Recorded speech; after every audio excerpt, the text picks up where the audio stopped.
एक वक्त का किस्सा है कि एक गांव में 3 दोस्त रहा करते थे। एक का नाम था रामू, दूसरे का नाम महेश, जबकि तीसरे का नाम बाबू था। कहने को तो वो दोस्त थे, पर दिल में एक दूसरे के लिए नफरत रखते थे और जब भी उनको मौका मिलता एक दूसरे की बुराइयां शुरू कर देते। एक दिन रामू महेश के पास गया और उससे कहा, अरे रमेश, तुम्हें पता है बाबू गांव में तुम्हारे बारे में गलत बातें कर रहा है। अबे कोई बात नहीं दोस्त, अभी उसका वक्त चल रहा है। जब मेरी बारी आएगी तो मैं भी उससे बदला ले लूंगा। उसके बाद रामू बाबू के पास गया और उसके पास जाकर उससे कहा, अरे बाबू, तुझे पता है मैं अभी महेश से मिलकर आ रहा हूँ। उसने तुम्हारे बारे में पता है क्या कहा है? क्यों, ऐसा क्या कहा है उसने मेरे बारे में? अरे बाबू, वो कह रहा था कि बाबू एक चोर है और उसके घर वाले भी इससे बहुत परेशान हैं। क्या उसने मेरे बारे में ऐसा कहा है? कोई बात नहीं, वक्त आने पर मैं उसे अच्छा सबक सिखाऊंगा। एक दिन तीनों दोस्त आपस में बातें कर रहे होते हैं कि महेश कहता है, अरे क्यों ना हम तीनों कहीं घूमने के लिए जाएं? अरे हाँ, काफी अरसा हो गया हम कहीं नहीं गए। चलो कहीं चलते हैं घूमने के लिए। हाँ ठीक है, चलो हम फिर जंगल चलते हैं शिकार खेलने के लिए। रामू की बात पर सारे दोस्त राजी हो गए। अगले दिन सब जंगल जाने की तैयारी करने लगे।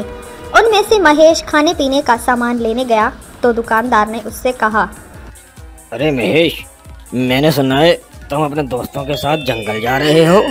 हाँ काका, जा रहा हूँ। आपको कोई मसला है? अरे बेटा, मैं तुम्हें मशवरा दूं कि तुम ना जाओ, तुम्हारे दोस्त अच्छे नहीं हैं।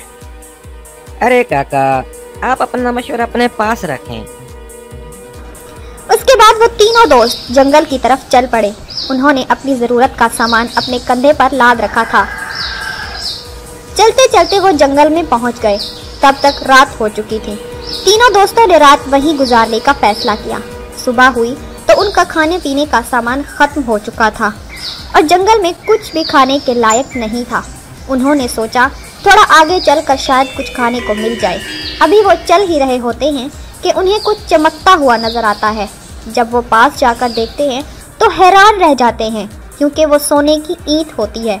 तभी रामू कहता है, अरे वाह, हमारी तो किस्मत चमक गई। ये तो सोने की ईंट है। हाँ, मुझे तो यकीन ही नहीं आ रहा कि हमारे पास सोने की ईंट है। हाँ ठीक है, चलो अब हम इस ईंट को 3 हिस्सों में तकसीम कर लेते हैं। अरे नहीं, पहले कुछ खा लेते हैं, बहुत भूख लगी है, फिर इस ईंट का भी फैसला करेंगे। हाँ, हम में से किसी एक को जाकर शहर से खाना लाना होगा, क्योंकि इस जंगल में तो कुछ ऐसा मिलने वाला नहीं है। फिर काफी बहस के बाद महेश शहर से खाना लाने के लिए तैयार हो जाता है। जब महेश चला जाता है तो बाबू के मन में लालच आ जाता है और वो सोचता है, अगर मैं इन दोनों को मार दूं तो मैं अकेला इस ईंट का मालिक बन जाऊंगा। दूसरी तरफ रामू भी यही सोच रहा होता है। वो दोनों एक दूसरे पर हमला करते हैं, जिसमें रामू जीत जाता है और बाबू मर जाता है। इधर महेश के दिल में भी खोट आ जाता है। वो सोचता है, अगर मैं खाने में जहर मिला दूं तो वो दोनों मर जाएंगे और सारी सोने की ईंट मेरी हो जाएगी। हाँ, ऐसा ही करता हूँ, खाने में जहर मिला देता हूँ। महेश जब खाना लेकर वापस आता है तो रामू उस पर हमला करके उसे भी मार देता है और खुद आराम से खाना खाने बैठता है और खाने में मौजूद जहर उसकी जान ले लेता है और वो भी मर जाता है। सोने की ईंट वहीं धरी की धरी रह जाती है। इस कहानी से हमें ये सबक मिलता है कि हद से ज्यादा लालच हमारी जान भी ले सकता है। ऐसा लालच किस काम का जिससे इंसान की जिंदगी भी छीन जाए। इसीलिए हमें लालच नहीं करना चाहिए, जो मिले उसी में ही खुश रहना चाहिए।